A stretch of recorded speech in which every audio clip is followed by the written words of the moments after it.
Di studio sudah ada Dr. Khairul Anwar, ya. Datang dari mana Anda? Datang dari Jepang, Pak. Dengar-dengar Anda katanya sudah mematenkan sistem telekomunikasi 4G atau 4G. 4G, ya. Oke. Nanti Anda tolong jelaskan secara sederhana ya, temuan Anda yang Anda patenkan ini apa manfaatnya bagi orang banyak ya. Iya. Tapi sebelum itu menarik untuk mengikuti kisah tentang anak Kediri. Ini dia liputannya.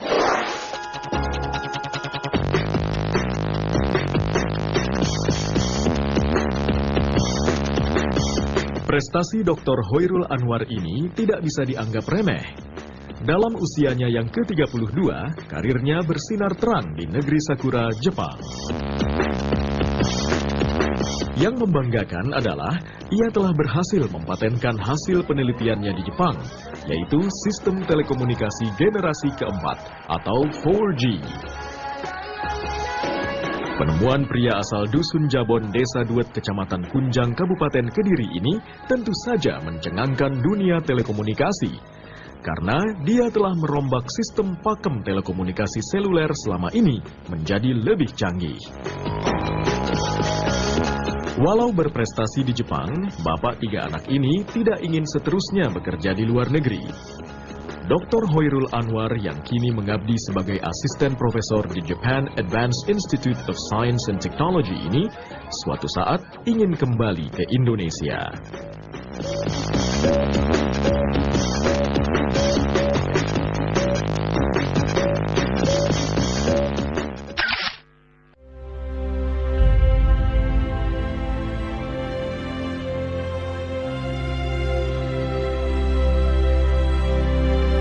Nama saya Khairul Anwar. Saya menyelesaikan S1 di ITB tahun 2000, kemudian S2 di Nara Institute of Science and Technology di Jepang tahun 2005 dan menyelesaikan doktor tahun 2008 juga di kampus Nara Institute of Science and Technology di Jepang.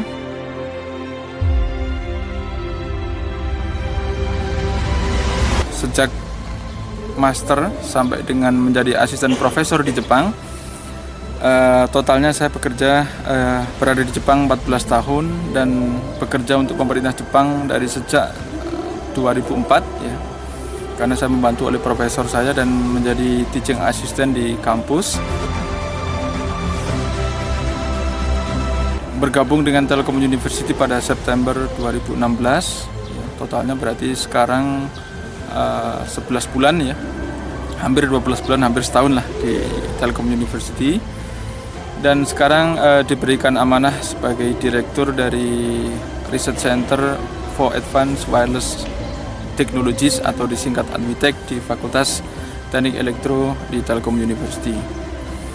Dan apa yang saya sedang kerjakan sekarang adalah penelitian terkait dengan 5G dan 6G.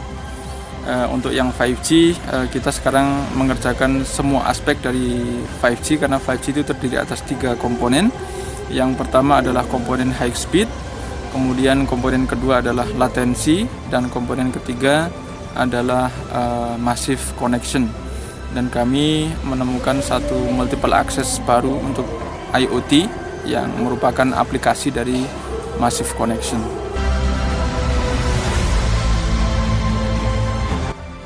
Ya, kalau terkait dengan teknologi ya, saya harus akui mungkin kita kalah oleh beberapa negara lain ya. Kenapa kita kalah? Menurut saya karena beberapa faktor ya. Yang pertama adalah karena mungkin keberanian untuk berinovasi itu kurang. Jadi mungkin mau mengusulkan suatu takut salah mengusulkan ini, takut diremehkan orang. Terus kemudian yang kedua adalah karena memang kurang mungkin kurang membaca sehingga kurang bisa menulis juga. Sehingga kalau kurang membaca, kurang menulis, maka teknologi yang kita pelajari atau yang kita teliti itu akan berjalan di tempat. Maka kita kadang-kadang harus sering berkomunikasi dengan pihak lain, hadir di conference agar kita tahu tren di dunia dan orang sedang mengerjakan apa. Dan ketika kita pulang, kita share dengan peneliti kita. kalau dilihat dari kualitas dan potensi, saya melihat potensi kita itu justru tinggi gitu. Yang saya kaget adalah saya di sini mengajar teori informasi dan coding, memakai materi yang sama persis dengan yang saya ajarkan di Jepang. Di Jepang yang mendapat nilai A itu kadang 2, 3 atau 4, tapi di Telkom University yang mendapat nilai A itu bisa 10 orang.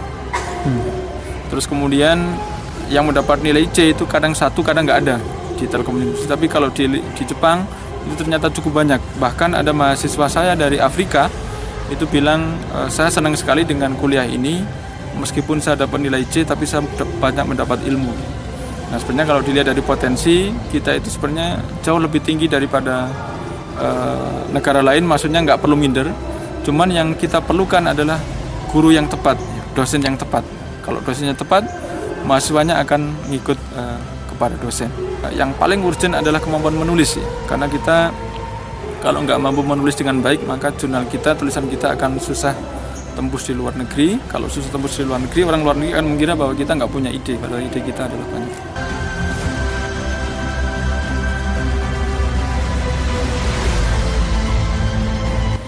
Jadi berarti ada 2 hal. Yang pertama, kenapa kita memilih teknologi? Pertama begini ya, adik-adik ya, untuk teknologi itu kami para teknolog ini melihat ya, bahwa barang siapa ahli dalam teknologi maka dia akan diperlukan di setiap zaman. Ya, siapapun jadi presiden, siapapun jadi menteri, ya, mereka akan tetap memanggil kita kalau kita ahli teknologi. Terus yang kedua, ya, kalau kita ahli teknologi, ya, apalagi kalau teknologinya itu sampai selevel internasional, maka kemudian dipakai oleh orang seluruh dunia, maka kita bisa bayangkan amalan kita itu akan sangat luar biasa, dan ini adalah bagian dari amal jariah. Ya, jadi meskipun nanti kita udah meninggal dunia, tapi ilmu yang kita bikin ya, itu dipakai oleh orang sedunia, maka pahala akan tetap mengalir. Kenapa memilih Telkom University? Ya? Karena Telkom University ini perguruan tinggi swasta yang berbeda dengan yang lain karena pertumbuhannya sangat cepat, kemudian profesional, bahkan di beberapa level service itu setara dengan di luar negeri. Bahkan kemudian kawan-kawan saya itu bilang bahwa Telkom University ini dia amanah, ya. Amanah maksudnya jujur, ya, jujur terhadap orang tua, jujur kepada mahasiswa, kemudian teknologinya bagus ya, manajemennya bagus, dan mereka banyak mengharapkan Telkom University ini seperti Waseda atau Keio-nya Jepang atau seperti MIT di Amerika Serikat.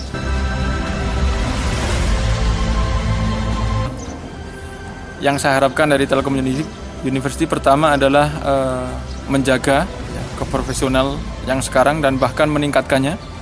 Ya, profesional ini ada 3 hal. Yang pertama adalah terhadap mahasiswa, kemudian terhadap para staf, karyawan, dosen maupun TPA, kemudian yang ketiga adalah terhadap para guru, para orang tua, terhadap orang tua. Nah, ini harus tetap kita jaga dan harus kita perbaiki. Sekarang udah bagus ya. Ini harus tetap dijaga dan diperbaiki. Terus kepada berarti ada 4. yang keempat adalah kepada riset. Nah, kepada riset ya, ini saya berharap Telkom University ini menjadi pionir di berbagai teknologi, terutama teknologi ICT ya. Dan sekarang kan punya research center ya, kita punya 2 research center, dan dari situ kita bergerak masif ya, terkait dengan teknologi yang ada. Kita harus berani. Kemudian dengan keberanian itu kita juga harus cepat agar itu bermanfaat kepada masyarakat dan kepada Indonesia dan apalagi kepada dunia.